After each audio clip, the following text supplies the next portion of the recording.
Vamos fazer a leitura, irmãos, da palavra de Deus que se encontra na epístola destinada aos Hebreus.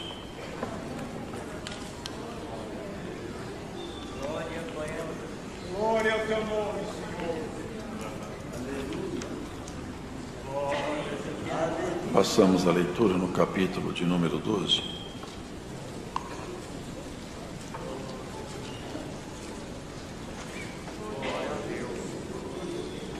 Portanto, nós também, pois que estamos rodeados de uma tão grande nuvem de testemunhas, deixemos todo o embaraço e o pecado que tão de perto nos rodeia e corramos com paciência a carreira que nos está proposta, olhando para Jesus, autor e consumador da fé, o qual, pelo gozo que lhe estava proposto, suportou a cruz, desprezando a afronta, e assentou-se à destra do trono de Deus.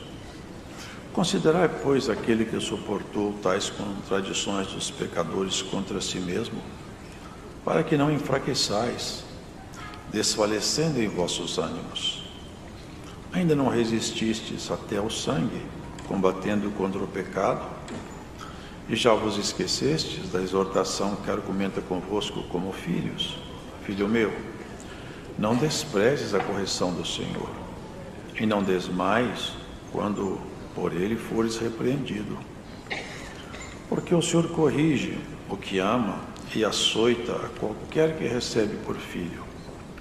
Se suportais a correção, Deus vos trata como filhos. Porque que filho há a quem o pai não corrija? Mas, se estáis sem disciplina, da qual todos são feitos participantes, sois então bastardos e não filhos. Além do que tivemos nossos pais segundo a carne para nos corrigirem, e nós os reverenciamos, não nos sujeitaremos muito mais ao Pai dos Espíritos para vivermos? Porque aqueles, na verdade, por um pouco de tempo nos corrigiam como bem lhes parecia, mas este para nosso proveito, para sermos participantes da sua santidade. E, na verdade, toda correção ao tempo presente não parece ser de gozo, senão de tristeza, mas depois produz um fruto pacífico de justiça nos exercitados por ela.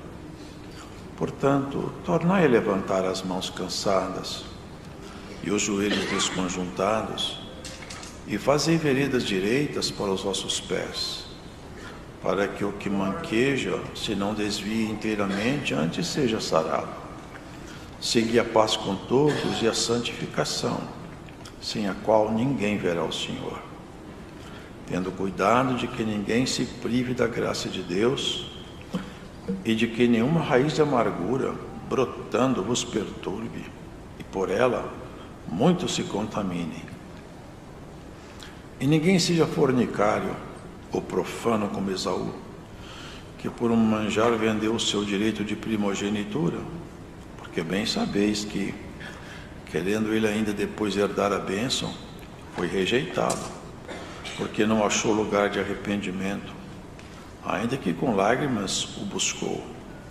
Porque não chegastes ao monte palpável, aceso em fogo, e a escuridão, e as trevas, e a tempestade, e ao sonito da trombeta, e a voz das palavras, a qual os que a ouviram pediram que se lhes não falasse mais, porque não podiam suportar o que se lhes mandava. Se até um animal tocar um monte, será apedrejado. E tão terrível era a visão que Moisés disse: estou todo assombrado e tremendo. Mas chegastes ao monte de Sião, e à cidade do Deus vivo, a Jerusalém celestial, e aos muitos milhares de anjos, a universal assembleia, igreja dos primogênitos, que estão inscritos nos céus, e a Deus, o juiz de todos, e aos espíritos dos justos aperfeiçoados, e a Jesus, o mediador de uma nova aliança, e ao sangue da aspersão, que fala melhor do que o de Abel. Vede que não rejeiteis ao que fala, porque se não escaparam aqueles que rejeitaram o que na terra os advertia, muito menos nós, se nos desviarmos daquele que é dos céus, a voz do qual moveu então a terra, mas agora anunciou dizendo: ainda uma vez comoverei não só a terra, senão também o céu. E esta palavra, ainda uma vez, mostra a mudança das coisas móveis como coisas feitas, para que as imóveis permaneçam, pelo que, tendo recebido um reino que não pode ser abalado, retenhamos a graça, pela qual sirvamos a Deus agradavelmente com reverência e piedade, porque o nosso Deus é um fogo consumidor. Amém.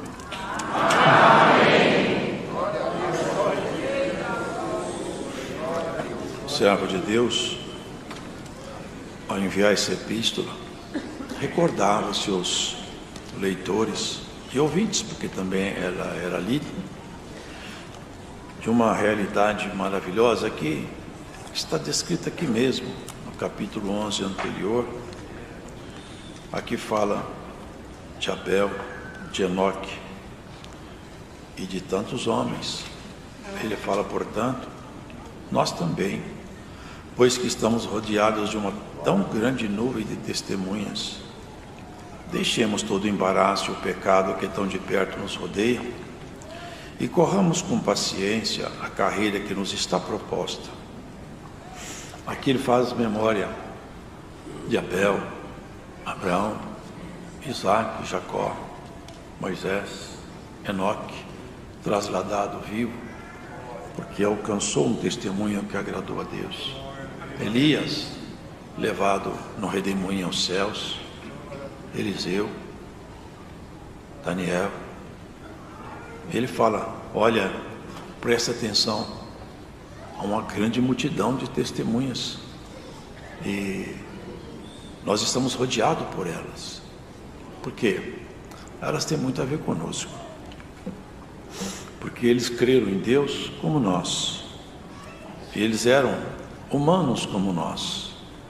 Elias era um homem semelhante a nós, sujeito às mesmas paixões, sentimentos, só que ele firmou-se no Senhor com tamanha segurança que ele fez prodígio em nome do Senhor. E essa grande multidão, essa nuvem de testemunhas, nós devemos olhar que eles venceram, e como eles não se embaraçaram e seguiram até o fim, a palavra hoje recomenda que não nos embaracemos com nada dessa vida. Como o Senhor disse, Paulo disse a Timóteo, Timóteo, aquele que milita a milícia da vida eterna, não se embaraça com o negócio dessa vida. Assim nós não devemos correr com paciência a uma carreira que nos foi proposta. A nossa carreira é chegar no céu, irmãos. Nós somos chamados para morar no céu. Essa é a nossa carreira. Nós somos transformados de filhos das trevas para filhos da luz. Fomos trazidos à condição de filhos da ira para filhos adotados em Jesus Cristo.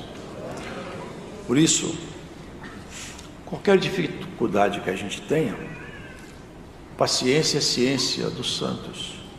Quem sabe esperar, sempre alcança. Quando a pessoa perde a paciência, ele pode não alcançar. Mas ele tendo paciência, ele sempre vai alcançar.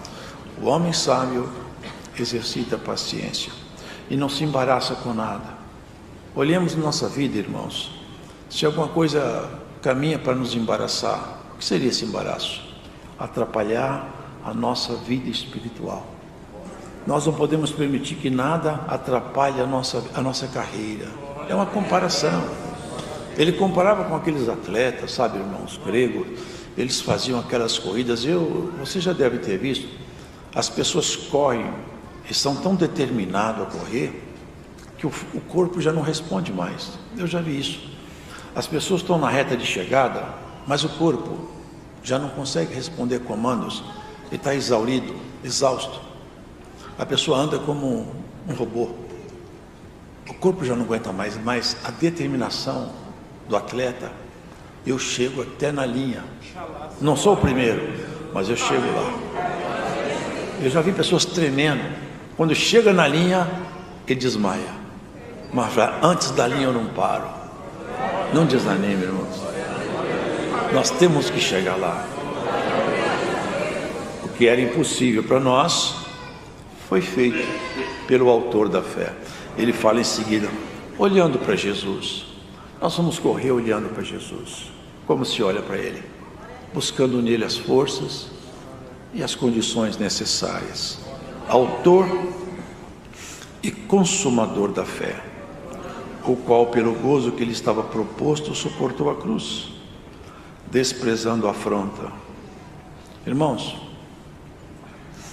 se vocês lerem com calma os evangelhos, vocês vão observar como Jesus foi afrontado, como ele passou afronta uma após a outra. É coisa que nenhum ser humano suportaria, irmãos.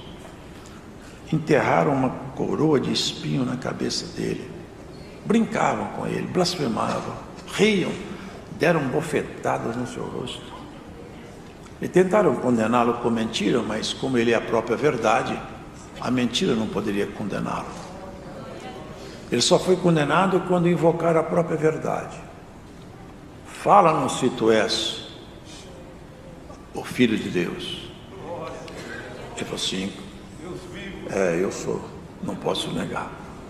Aí então ele foi passando por um... Irmãos, a coisa é tão perversa, que não sei se vocês sabem, por isso que ele está falando, olha para Jesus, olha o que ele fez por você e por mim. Preste atenção nisso, dá valor nisso, põe nisso o seu coração. Quem era pendurado no madeiro eram pessoas malditas. Está escrito assim, maldito aquele que for pendurado no madeiro. Jesus, antes de ser pendurado no madeiro, ainda teve a perversidade de eles colocarem a cruz nas costas dele. Ele já estava exaurido, arrebentado de chicotes, rasgado com cravos, com espinhos, com socos, com murros, noites mal dormidas em jejum e oração. Ele estava debilitado. Colocaram uma coroa nas costas dele, uma cruz nas costas dele. Fizeram ele mesmo levar o instrumento do seu suplício e morte. Ele podia ter jogado aquilo no chão, mas ele não jogou. E ele, numa figura de linguagem, ele fala, tomai cada um de vós a vossa cruz, vinde após mim e me siga. Aquela cruz ele não jogou, você não joga a sua também. Olhar para Jesus, olhar para Ele, autor e consumador da fé. A fé custou muito caro, irmãos. A fé custou muito caro. Ele chegou a cair e a cruz caiu sobre ele. Ele estava tão debilitado que pegaram um homem de Cirene e falaram, ajuda ele, pai de Rufo, ajuda ele a carregar. Levaram ele até a cruz, rasgaram seus braços, suas mãos com cravo, seus pés cravados na cruz. E lá na cruz ele zombava dele outra vez. Se tu és o Cristo, desce daí. Vamos olhar para Jesus um pouco hoje, irmãos. O que Ele fez por nós? O que é isso que Ele fez, irmãos? É algo muito sublime, irmãos, porque vocês entendem que ali é uma troca. Ele era perfeitamente humano. É exatamente por isso que tinha valia Ele estar ali. Olha o preço do pecado. Olha como é grave pecar. Hoje nós estamos vendo muita doutrina, hein?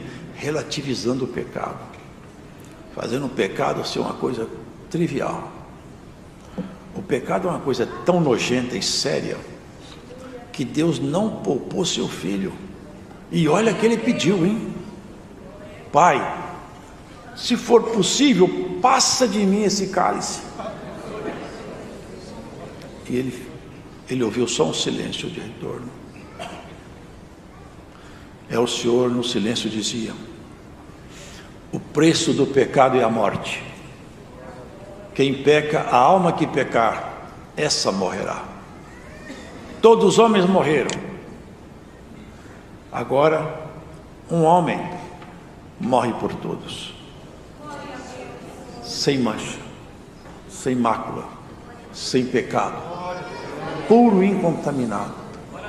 Por isso que ele podia, ali na cruz, representar uma multidão incontável.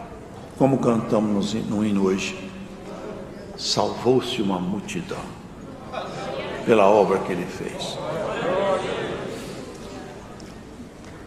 Ainda é comovente ver ele todo rasgado lá em cima na cruz, olhar para baixo e ter a calma de dizer: Pai, perdoai-os, eles não sabem o que fazem.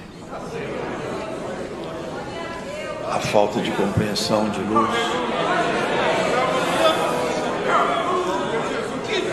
Irmão, essa maldição era nossa.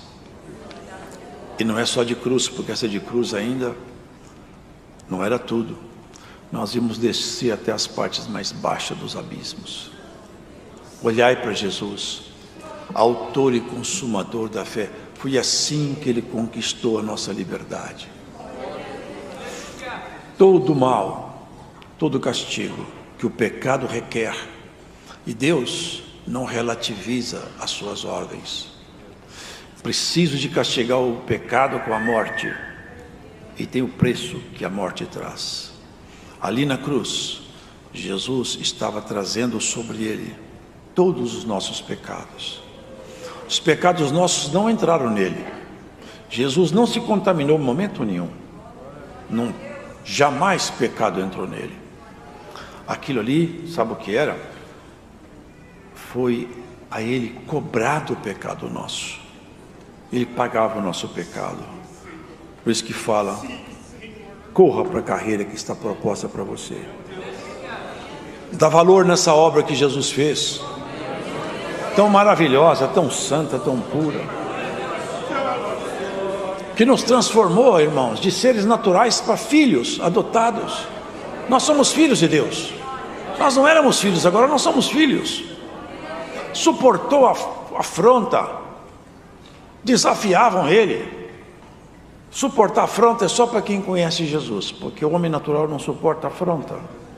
Ele devolve a afronta com outra afronta. Mas quem conhece Jesus devolve a afronta com paciência e põe-se na mão de Deus todas as causas, e Deus as resolverá.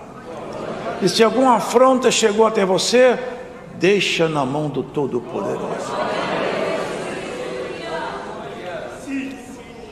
Considerai, pois, aquele que suportou tais contradições dos pecadores contra si mesmo, para que não enfraqueçais, desfalecendo em vossos ânimos. Ainda não resististes até o sangue, combatendo contra o pecado. Ele falava para aqueles irmãos: vocês podem estar achando difícil, mas vocês não pegaram a situação muito grave ainda, porque muitos irmãos pegaram. Aqui em Hebreus mesmo, num capítulo, fala que algumas pessoas foram torturadas até a morte. A ordem era essa: nega Jesus e a tortura para. E eles falavam: não posso, não posso. Vocês se lembram? Aqui na América, foi um pregador, ele foi o seu filho assassinado porque ele era cristão, e eles puseram a mulher dele adiante e falaram: nega, senão nós matamos a sua esposa. E ela gritou: não nega, não nega, deixa que me mate e não nega. Nós corremos por tudo parece difícil para nós. Nós não resistimos até o sangue ainda não, irmãos. Teve irmãos nossos que foram julgados na arena para leão, lá em Roma. Eles ajoelhavam e cantavam hinos. a ponto dos imperadores se incomodarem. Esses homens cantam aí na hora de morrer. Glórias a Jesus. Recebe por essa palavra o peso, o valor dessa caminhada sua que está proposta. Não desanima, não corra da guerra, não ache difícil porque está fácil. A obra já foi realizada na cruz. Ali parecia que tudo terminou e tudo começou, porque nunca jamais, porque Jesus ressuscitou, mas outros também já ressuscitaram.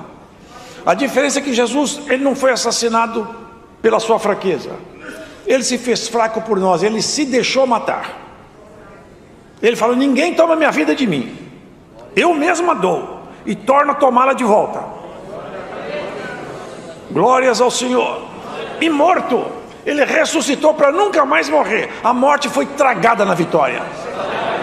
Na morte de Jesus, acabou-se o poder da morte para a igreja. É o fracasso do inferno na vida sua, acabou ali.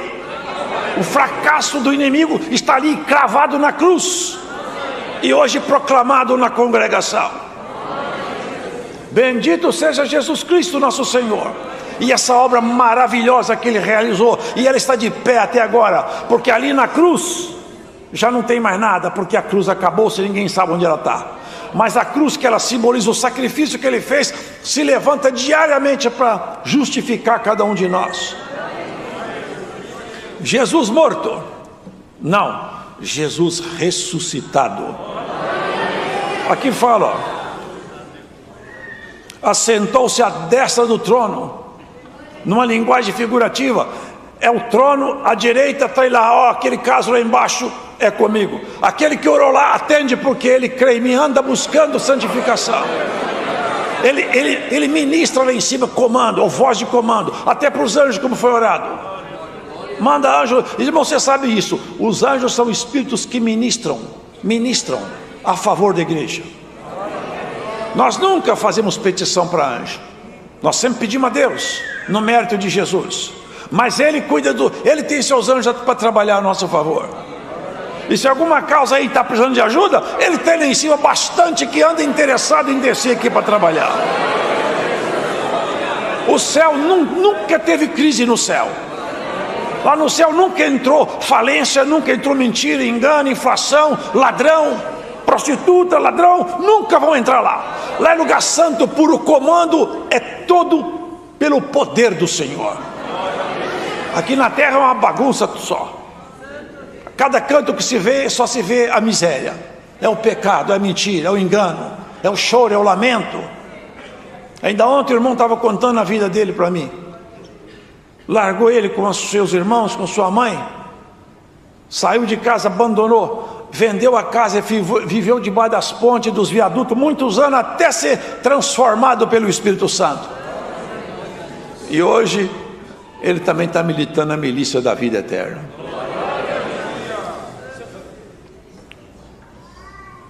E aqui fala: ainda não resististe até o sangue, combatendo contra o pecado. E se for necessário um dia, quem sabe esse dia pode alcançar alguém. Quem sabe? Se esse dia vier para nós, que Deus nos prepare para ele. Não despreze a correção do Senhor, e não desmais quando por ele fores repreendido, porque o Senhor corrige o que ama e açoita. Sabe o que é açoita? Ó, dá chicotada no que recebe por filho. Deus não está adotando a educação positiva não, hein? Essa educação moderna em que o menino não apanha, Deus não adotou não, ele taca o couro nos filhos dele. Filho de Deus toma os coros do jeito que Deus quer, dá umas esfregadas nele aqui e acolá, até ele aprender o caminho certo. Se você suporta a correção, você é filho de Deus. Olha como é sério isso, irmãos. Como é sério isso. Se suportais a correção, Deus os trata como filhos. Porque que filho há quem o pai não corrija? Mas se estáis sem disciplina, da qual todos são feitos participantes, sois então bastardos e não filhos. Vocês percebem isso aqui? Quem não aceita a correção da palavra, Deus não o tem por filho. É bem diferente desse evangelho que nós estamos vendo propagar por aí, né? Você pode viver do jeito que você vier aqui, você já está salvo, você vai entrar no céu. Cada um que cuide, irmão. A fé já nos foi dada na cruz e o perdão está pronto para nós. Nós não podemos desprezar o que nos foi dado, senão nós seremos como o cão que volta ao vômito, como a porca que volta despojador da lama. E se não aceitamos a correção, Deus não nos chama mais de filhos. Mas como nós aceitamos, nós vamos continuar como filho dele. Se você se sujeitar ao pai de vocês, que era um homem que corrigia de acordo com a compreensão dele, vocês não podem se sujeitar ao pai de todos os espíritos para vivermos? É isso que ele pergunta aqui. Porque ele faz isso para sermos participantes da sua santidade. Sabe qual que é o propósito de Deus conosco? Santificar-nos. Santificar-nos. Tirar de nós tudo que é carnalidade, tudo que é coisa humana decaída, e aos poucos colocar as coisas elevadas. Esse é o propósito dele, nos santificar. Ser santo, numa linguagem bem simples, é ficar parecido com Jesus. Isso é ser santo. Tornai a levantar as mãos cansadas e os joelhos desconjuntados. Aqui mostra uma pessoa bem debilitada, né? Os joelhos já estão desconjuntados, já não consegue ficar firmado de pé. Aí o Senhor fala: levanta as mãos aos céus e fala: Senhor, me ajuda, que meu joelho está desconjuntado, mas eu vou para aquela caminhada, a carreira proposta. Eu não vou parar. A coisa não está fácil para mim, mas eu não vou desanimar. Eu vou chegar ao alto, vou fazer como aqueles atletas que eu só desmaio depois que eu bater o peito na fita de chegada. Eu vou até lá. Nada me faz parar. Eu não volto. Eu vou adiante. Deus vai te ajudar, irmão. Deus vai te ajudar, irmão. Você não vai parar no meio do caminho, porque o Senhor não te chamou para ficar pela estrada. Ele segura na tua mão, te ajuda, te fortalece, te enche de ânimo. Ele faz aparecer ânimo onde não tem, faz brilhar a luz no meio da escuridão. E nessa pregação, hoje o Espírito de Deus fará brilhar no teu coração a luz da esperança, a virtude que te faz andar mais um pouco. Elias comeu um pão e uma água, andou 40 dias. Com esse pão e com essa água você vai andar até chegar lá na fita de chegada, na porta do céu. Que dia glorioso! Esse dia nos espera, irmãos. Não vamos desanimar. Tenha cuidado que ninguém se prive da graça. É possível se privar da graça. Ele está advertindo que é possível, e que nós temos que tomar cuidado para não nos privarmos da graça. E cada um de nós deve ter isso no coração. Eu não vou me privar da graça, não vou ser profano. Aqui ele faz comparações: não seja fornicário ou profano como Esaú, que por um manjar vendeu o seu direito de primogenitura. Porque bem sabeis que, querendo ele ainda depois herdar a bênção, foi rejeitado, porque não achou lugar de arrependimento, ainda que com lágrimas o buscou. Aí ele vai falando. Vocês lembram daquele monte, quando Moisés falou para Israel: Deus vai conversar com vocês hoje no monte. Aí Moisés falou: não chega nenhum animal perto do monte, que se chegar ele vai morrer. Ninguém chega no monte, hein? Só eu posso ir lá. Mas tinha um barulho de buzina, e depois trovões, relâmpagos, e a voz do Todo-Poderoso do céu. E aquele povo começou a escutar aquela buzina, aqueles trovões, começaram a ficar com muito medo. Eles falaram: nós não queremos mais ouvir a voz de Deus. Nós não queremos. Fala Deus com você e você fala com a gente. Nós estamos com medo. Quem encostasse no monte morria. Mas hoje, irmãos, nós todos somos chamados para subir nesse monte aí, junto com Jesus, da comunhão. Hoje a voz de Deus não assusta o crente mais, o crente fica alegre. A voz de Deus assusta os demônios nas cavernas, mas o crente não. Quando Deus fala, ele fala: glória a Deus. Eu estava conversando com esse irmão ontem, ele dentro do metrô. sofrido por causa desse fato dele ter vivido abandonado pelos pais. Ele ficava vendo os pais entregar os meninos. Eu nunca tive isso. Eu estava dentro do metrô, aquela voz que anuncia, estação chegando, assim, parecia que era a mesma voz. Falou assim, e quando ele começava a lamentar a falta do pai, ele escutou uma voz: se você tivesse seu pai, ele não te entenderia, mas eu te entendo. Ele gritou: glória a Deus.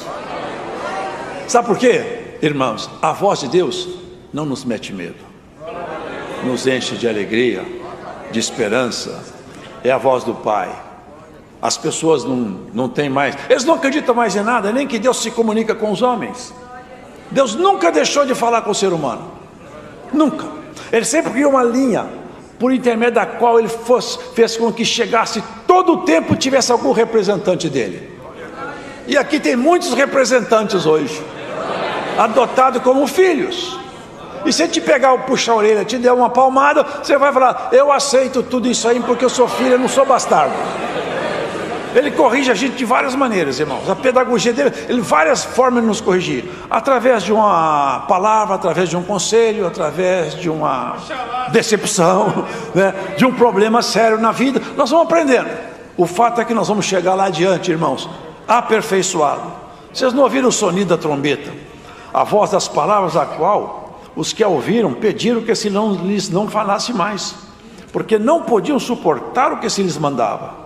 Se até o animal tocar o monte, será apedrejado. Foi tão terrível essa visão que até Moisés ficou assustado, tremendo, assombrado. Mas ele fala que nós chegamos a outro monte agora. Nós chegamos a outro monte, não naquele. Nós chegamos ao monte de Sião. Sabe o que monte é esse? É a cidade do Deus vivo. A celestial Jerusalém, aos muitos milhares de anjos, a universal assembleia dos primogênitos que estão inscritos nos céus, e a Deus, o juiz de todos, e aos espíritos dos justos aperfeiçoados. É isso que o Senhor está fazendo conosco. Na medida que nós vamos caminhando, passando os processos, Ele vai nos aperfeiçoando, até que vamos ter essa assembleia quer dizer reunião, essa reunião universal de todos os espíritos aperfeiçoados. Nós vamos nos encontrar com o Senhor nos ares. Não rejeita aquele que fala, e aquele recomenda: olha, outra vez, irmãos, não rejeiteis ao que fala, porque se não escaparam aqueles que rejeitaram o que na terra os advertia, muito menos nós, se nos desviarmos daquele que é dos céus, a voz do qual moveu então a terra, mas agora anunciou dizendo: ainda uma vez comoverei não só a terra, senão também o céu. E esta palavra, ainda uma vez, mostra a mudança das coisas móveis como coisas feitas, para que as imóveis permaneçam. Pelo que, tendo recebido um reino que não pode ser abalado, retenhamos a graça pela qual sirvamos a Deus agradavelmente, com reverência e piedade, porque o nosso Deus é um fogo consumidor. Nós já recebemos, nós já estamos indo para Sião. A gente corre aqui embaixo. Você não vai bater o peito numa fita de pano. Você vai ser defrontado dentro dos espaços da Sião celestial. Terminou sua carreira aqui, irmãos, o corpo tomba. Nós vamos encontrar com essa multidão de homens, mulheres que já passaram por aqui. E não somente com ele, com os anjos. Vai ser uma festa boa, maravilhosa, para a qual nós somos convidados, para morar com Deus como filho. Não é maravilhoso isso, irmão? Dá para passar uma coisa e outra, não dá? Uma decepção e outra, um processo e outro. Afinal de contas, o Senhor nunca falou que ia ser muito fácil, mas o Senhor falou que ia dar certo no final. Sabe o que fala a palavra? Preciosa é aos olhos do Senhor a morte dos seus santos. Mas Deus não tem prazer na morte do pecador, porque o pecador zomba de tudo, o pecador acha graça em tudo, ri de tudo, mas ele morre. Acabou seu riso e acabou toda a sua força, porque ele sai pela porta da morte e já cai dentro dos abismos. Acaba tudo. Deus não tem prazer nisso, mas é o preço que se paga pelo livre-arbítrio. Mas é preciosa a morte dos seus santos. Quando alguém termina seus dias e olha para trás e vê que a estrada foi percorrida, chegou até na linha de chegada e não abandonou, não deixou o Senhor. Não se embarace com nada, não se embarace, irmão, irmã, segue a sua carreira. Ainda que muitas coisas aconteçam em volta de você e você não entende, segue com paciência. As nuvens, elas às vezes encobrem alguma coisa, mas quando o sol se levanta e o vento sopra as nuvens, fica tudo claro. E Deus vai soprar algumas nuvens na sua vida e você vai enxergar mais claro o panorama da sua própria vida. Com a morte de Jesus Cristo, tanta mudança aconteceu. Quando Ele ressuscitou, que glória, que coisa maravilhosa. Seus discípulos ficaram tão contentes, foram tão felizes. Eles reunidos, todo mundo com medo. De repente, Jesus se pôs entre eles. Paz seja convosco. Um olhando para o outro, é Ele, é Ele. Só que Ele já tinha aparecido antes e Judas não acreditou. E o Senhor Jesus, claro, escuta tudo. Falou, Tomé, Judas não, Tomé, vem cá, pega seu dedo, põe na minha chaga, veja que sou eu mesmo que estou aqui. Ele abaixou-se e falou, Senhor meu e Deus meu, me perdoem. Que coisa feliz, que dia feliz. Mas irmãos, vocês já pensaram, quando agora o Senhor voltar pela segunda vez, que dia feliz vai ser? Que dia feliz. Você não fica contente de saber que esse dia vai te levar lá para Sião? Você não vai mais sofrer. Não fica com medo da velhice, não fica com medo de doença, não. Lembra isso? Quando vier o Senhor, nós estaremos felizes para sempre. Vai na sua carreira, faz igual atleta cristão, a perna está desconjuntada, vai andando trôpego como alguém, até quem olha parece que ele embriagou-se de tão trôpego que anda. Ele anda para cá, para lá, já não tem força no corpo, mas o coração fala, eu não desisto, eu chego lá. Olha irmão, por essa palavra, o ânimo de Deus vai te pegar. Você vai receber o ânimo, receba o ânimo do Deus Todo-Poderoso em você. Deus seja louvado.